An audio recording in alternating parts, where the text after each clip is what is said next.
Hi viewers, మనం వచ్చేసి పెన్నేటి పాటలో సాధన పత్రం 12 చూస్తున్నాము. భాషాంశాలు క్రింది వాక్యాల్లో గీత గీసినటువంటి పదాలు ఏ కాలానికి సూచించే పదాలు అనేటువంటిది మీరు రాయండి. ఇక్కడ ఇచ్చినటువంటి పదాలు అనమాట, 7 పదాలు ఇవ్వడం జరిగింది.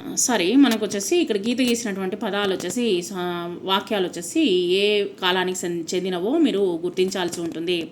లత బొమ్మ గీసింది అనేటువంటిది భూతకాలంలో ఉన్నది. సో ఇది వచ్చేసి పూర్తి అయిపోయింది కాబట్టి భూతకాలంలో ఉన్నది. తర్వాత వచ్చేసి ఇక్కడ రాము కబడ్డీ ఆడుతున్నాడు, ఇప్పుడు ఆడుతూ ఉన్నాడు కాబట్టి వర్తమాన కాలంలో ఉన్నది. నేను రేపు విజయవాడకు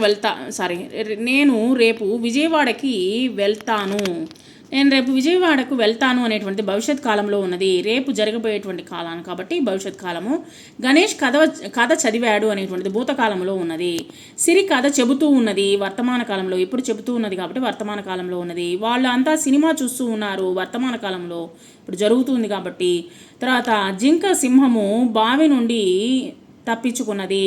జింక సింహము బారి నుండి తప్పించుకుంది అనేటువంటిది భూతకాలము. వివాన్స్ పాకుతున్నాడు అనేటువంటిది వర్తమాన కాలం, ఇప్పుడు జరుగుతున్నది కాబట్టి వర్తమాన కాలం. తర్వాత ఈ క్రియాపదాలతో 3 కాలాలకు సంబంధించినటువంటి వాక్యాలను రాయండి. రాయడము అనేటువంటిది ఉపయోగించి భూతకాలము, వర్తమాన కాలము, భవిష్యత్ కాలంలో రాయండి. రవి కథను